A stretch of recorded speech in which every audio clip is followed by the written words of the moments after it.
So ayan, kumain muna tayo. Pero dahil sa pagod, parang wala akong gustong kainin. Ito yung favorite part ko. Bukas, dito kami kakain ng breakfast. Siyempre, buffet. Simplihan lang natin ngayong gabi. Bukas na lang bumawi. Wala talaga akong gustong kainin kaya nauwi kami sa curry rice. Fruits for dessert para healthy.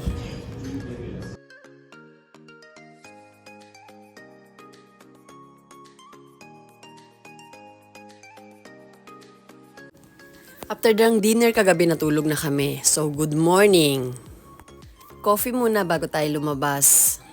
Tinry ko yung coffee maker sa loob ng room. So ayan, may masarap akong coffee this morning.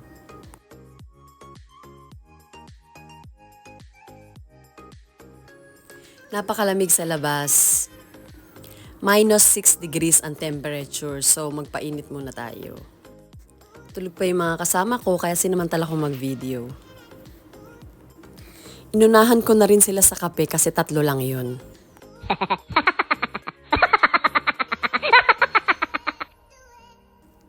Okay na ako kaya tara na sa labas. Good morning! Yan siya oh. Futeru Yuki.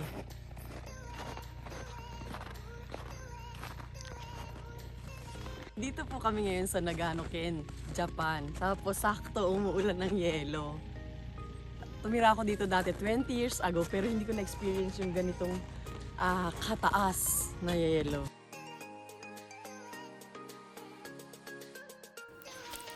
Ang totoo niyan, kaya ako nandito sa labas para lang mag-pictorial.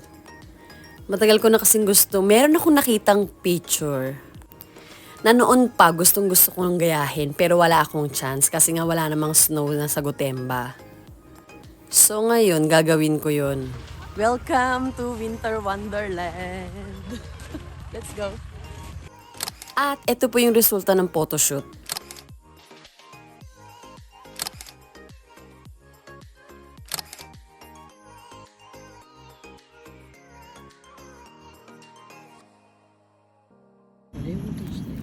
Nakakita na ba kayo ng ganitong sasakyan?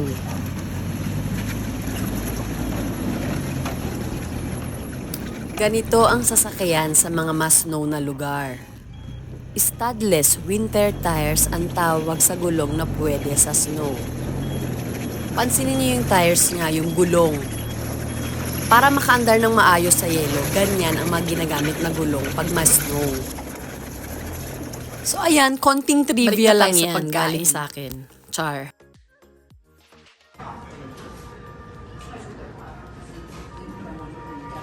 Morning. So ayan yung breakfast namin. Buti naman.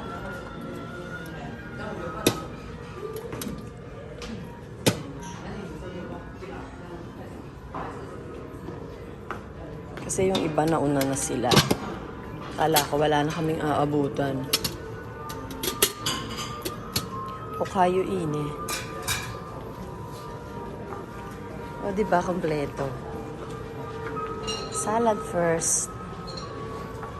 And okayo.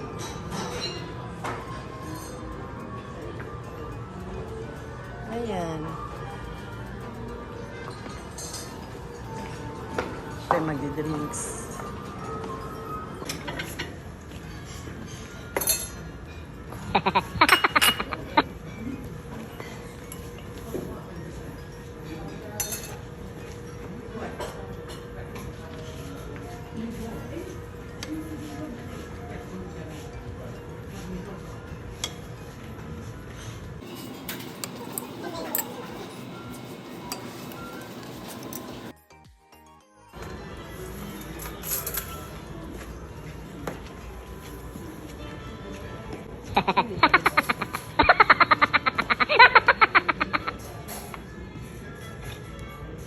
Favorite salmon. Korewa? Tempura?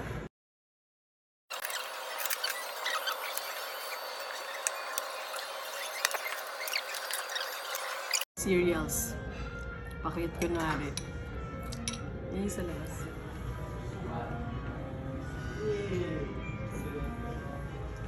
Tatakimasu.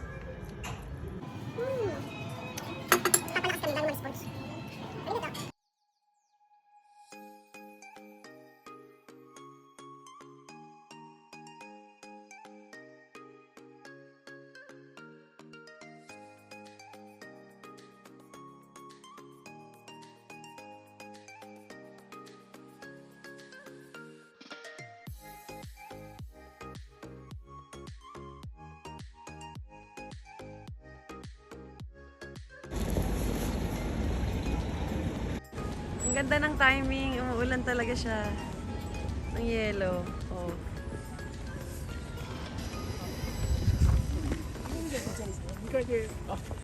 So ayun, pumasok nga po kami sa rental shop. So makikita niyo. Maraming tao actually. Yan. Medyo napakabigat ng shoes. Napakabigat ng shoes nila. Oh, para akong robot. Naka-robocop ni tayo na nito. Sobrang bigat. So ayan, ganyan po kahirap yung shoes. Oh. Ang bigat. Para ako si Robocop.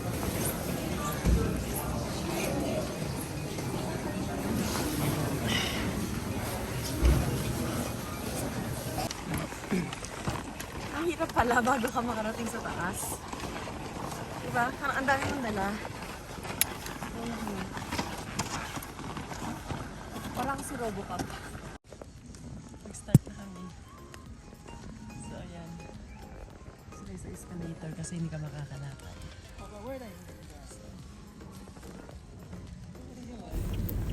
Buti na lang may escalator kasi ang hirap pong maglakad sa snow. Grabe.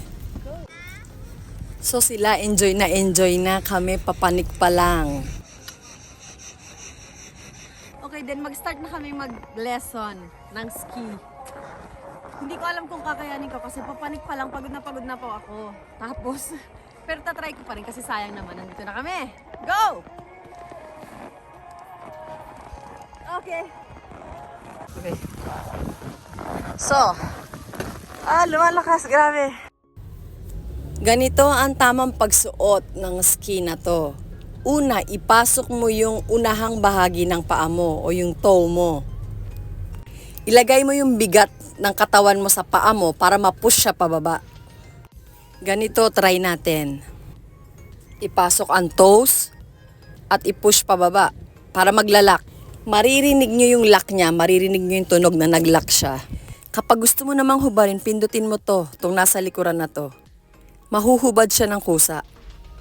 To be continued tayo guys, see you sa part 3.